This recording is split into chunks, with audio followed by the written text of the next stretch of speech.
What's cracking, guys? Pepto drives for the first time, Kyle tunes Wagovan, and we got some VTech Club action after this.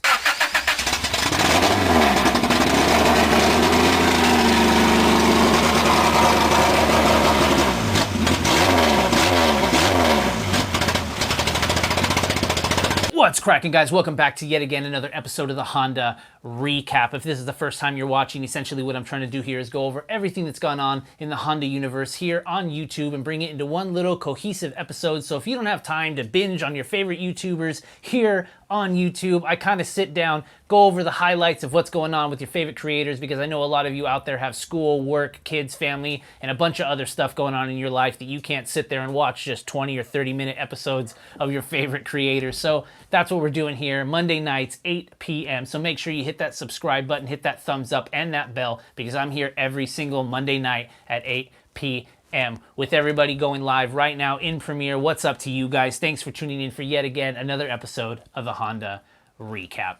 Like I said earlier, there's some VTech Club action out there on the internet. La Tommy Law, I know, did some just for fun, did some as well. So I'm really happy about that. Chuckwalla Raceway looked great. So I'm really happy about all the people that are doing that. VTech Club is one of those things that I definitely want to join in. If I can't do it this year, next year, 100%.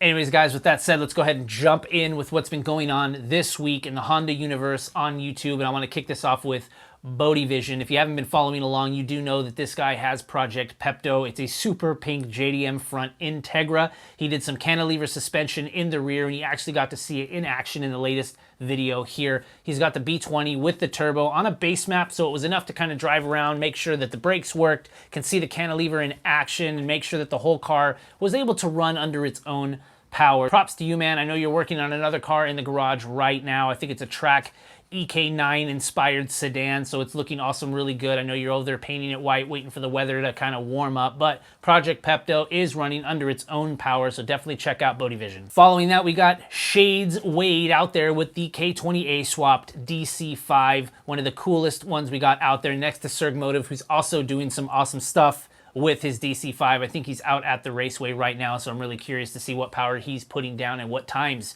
he's putting down as well. But Shades Wade has been working on the car for quite some time. He actually worked with Camo FK8, who lives in Australia, who's able to give him some right-hand drive wipers and a bunch of other stuff to allow him to install a Gruppem Intake for the DC5. As you all know, in order to actually make this happen, you have to install it, and it takes up kind of the area of the wipers. So you kind of need to go with a right-hand drive wiper mechanism, but Shades actually found out that you can't do that. We can't do that with the actual way that the windshield is designed on left-hand drive cars. You got to cut too much. You need a whole windshield. So honestly, the whole wiper thing was only going to work with right-hand drive, but that didn't stop him. He was able to actually get the Gruppem installed. I think he's the only person right now, as far as I know of, at least here in the States, that has a Gruppem installed on left-hand drive car, obviously, but it sounds great. It's got a huge chamber, and the intake, it actually comes up right at the wipers, so the sound and the throttle response is insane. If you haven't been following along, definitely check out Shades Wade's channel. He's got a bunch of videos up right now of it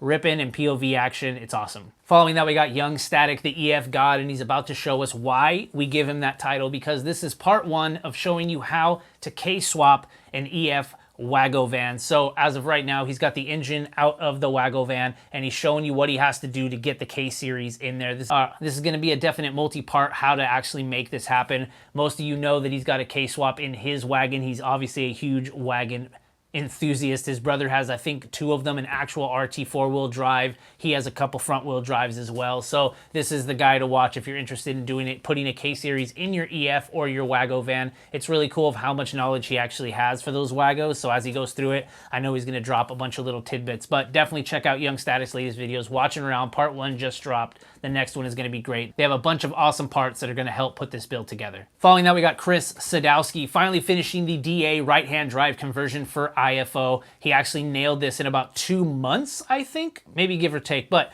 sourcing everything, getting everything drilled out, welded up back together, the motor back in the car, and driving with the help of AD with the wiring, because AD is just a wiring god. We all kind of know this already, but he was able to make it out to IFO. He's kind of getting all the kinks sorted out right now, but proud of you, man. You didn't stop. I know we've talked like on Instagram with a bunch of group members and stuff like that, asking questions, how do I figure this out? But it was day and night watching videos, researching, doing everything he had to do when he knew the clip was going to arrive at his house to get everything sorted. But you know what?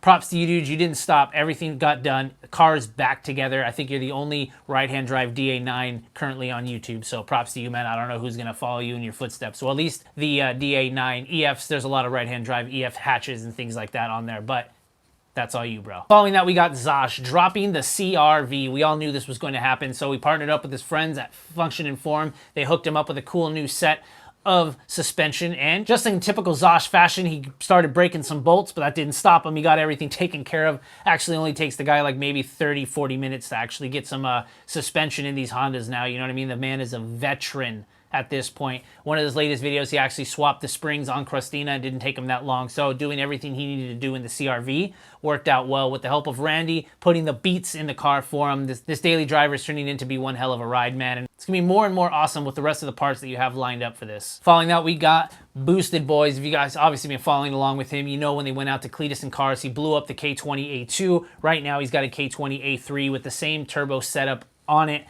At PFI, Brent kind of over his shoulder giving him some highlights of how to actually tune the car himself. Obviously, Kyle has tuned kind of some other cars lightly, you know, getting them base maps working, but actually on the dyno making an actual tune for his car. I don't think he's actually done before, so it's really cool to see that you're out there right now tuning your car. I think you just passed 300 horsepower with the turbo, which is respectable for the K20A3 because it is an EP3 SI motor base RSX. They're not really meant for high boost, but they do take boost fairly well. 300 horsepower is going to be really fun. You can daily drive it again. I know you and Amelia just got your 4-piston heads and all the bottom ends. It's only a matter of time before Wagovan's going to be up at the 600, 700, or 800 horsepower mark. So enjoy this 300 while you have it, man. Next up, we got Adam Ivell with the EP3. All the work that has been done in this car, he wanted to take it to MOT to get everything figured out. I think MOT is kind of like registration or road registration out there in the UK. I think some people on the East Coast have this as well. I don't think it's actually called MOT, but it's just making sure that, you know, blinkers work, brakes work, the car is actually safe to drive, and then you're good to go. Here in California, we literally, it seems weird, you can drive around with just whatever working, but if your car doesn't, you know, smog well, you can't drive the car at all. So give and take, you know. Super excited out there for Adam. I think he had a caliper seized, but he's getting that fixed up because this is the last thing he needs to get the EP3 Type R on the road. So if you guys haven't been following along, definitely check out Adam's latest videos because he's doing a bunch of work out there, hanging out with Tom Peck, putting some EP3 love, and I'm really, really excited to see the EK that he's building outside start to get on the way. Next up, we got Megaspool. This guy's building an all-wheel drive caged Civic, but what he's more known for is these crazy tubular trailing arms that he's been building in his garage for quite some time. I think he's actually going to be in one of the latest Humble Performance videos and the trailing arms right now. They're actually incredibly nice to look at. He did all the fabrication in-house. Aside from those building, he doesn't have a lift in his garage, but he did decide to lift his car in some crazy way. He made like a giant rolling cart to put his car on so that he can get under it. I don't know how you're going to get it off that because putting it on was probably one of the sketchiest things I've seen in a very, very long time. I saw the way you were doing it and your face, I know, and even you said in your video, you're just like, I don't know how we did this, but really cool to see the ingenuity, making this weird cart that you were able to lift the car up with just wood and jack stands and get it on top so you can roll it around and actually get under your car. Definitely check out Megaspool's latest videos. He's got amazing fabrication content. All right, next up, we got a channel I don't really talk about, and that's more Skids. A lot of these guys are doing drifting, but DJ does have an EF hatch, so he's been building that for quite some time. He's been building that for a little bit now. He put a Z6 swap in it, and I think he got an SI trans. He got some eBay coilovers. He's got a bunch of little things he's been doing to the car, so the motor is on its way to getting started. It's got a few hiccups he's got to figure out right there, but he's replacing all the ball joints and bushings in the car to kind of get the drivability sake going on right now. It's really fun to watch that because I think he's the only Honda on the channel, so having it be in an EF hatch is really exciting because you know what? We love EF content, so props to you, DJ. Good job on the car choice, and I love the fact that you guys are making so much more content. Speaking of more content, I can't wait for HunterTuned to make more content because I know you guys have been following along, and if you haven't, Hunter finally got a shop space. He got a dyno. He got his hatch strapped down. Finally, it was a little sketchy for a while. I think you only had rear straps for a bit, and it was getting a little shaky, bro. But you got everything figured out in your latest video as you kind of talked us through how you're doing this. It's kind of an older style dyno, but he was able to actually get it all the way out to Wisconsin in the garage, set up, fully lighted in the garage now, man. I'm hella proud of you from just starting in your garage doing butt dyno stuff to actually having a dyno. Shopping a dyno is what HunterTuned has been after for like the past year and a half. But you know what?